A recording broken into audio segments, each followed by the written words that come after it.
Capital can come from two sources. One is from the creditors, and another one is from the owners. Okay, and when they are in a business relationship with you, they are not going to give you the capital for free. Okay, not for free.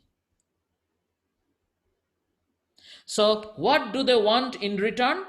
They want, if they are creditor, they will require you to pay the interest, number one. And also they will require you to repay the principal amount. Now what do the owners want you to pay? They actually expect you to pay. Okay, they expect you to pay the dividends, perhaps every year or perhaps several times in a year. And not only that, the owners will expect that the manager will run the company in a way that the company will prosper, and they will be able to sell the share at a higher price, and they will be able to earn some capital gain. Okay, these are their expectations. So capital is not for free, it is costly. What are the costs? The costs are actually in the form of interest payment or principal repayment or dividend payment or capital gain. Okay, these are the different forms of costs. Okay, so we are going to learn how to estimate the cost of capital. We are going to learn how to estimate a single percentage cost of capital. We are going to learn that in this topic. So why do we want to learn to estimate the cost of capital? That is also important. Okay, that is also important. So before that, let me tell you, cost of capital represents the firm's cost of financing, as we have said. Okay, if you finance from the creditors or if you finance from the owners, so what is the cost that is inherent in the financing agreement? What are the cost?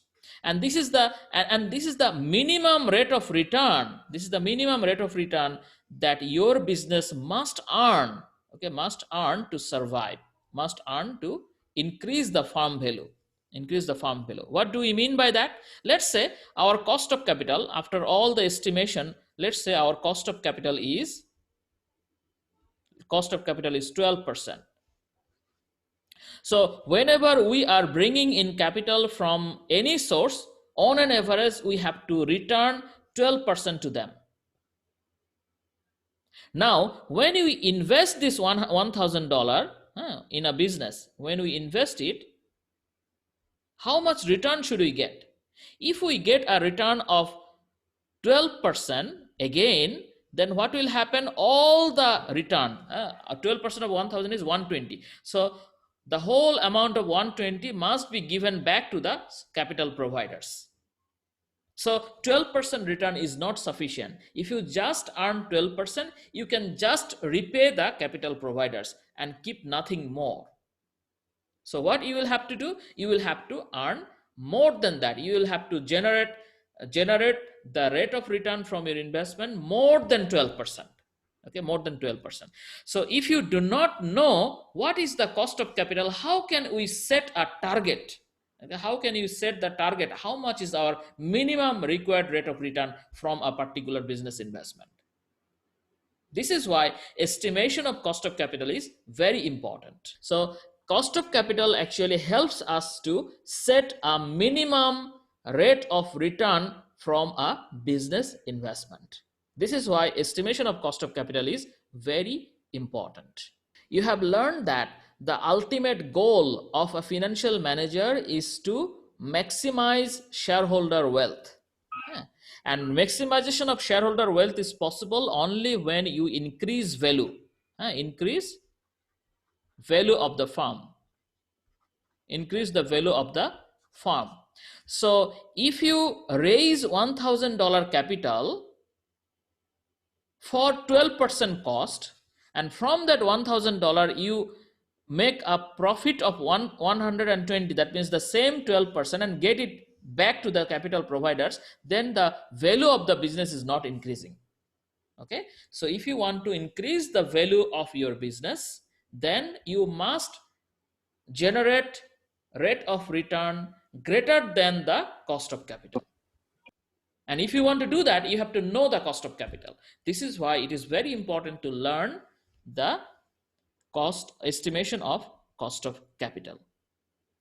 Okay, always look for investment opportunities that has rate of return more than the cost of capital. This is why estimation of cost of capital is very important. Now let us look at an example. Firm is currently faced with two investment opportunities, investment A and also investment B. We'll look at it later. So investment A costs 100,000. It has a life of 20 years and its expected return is 7%.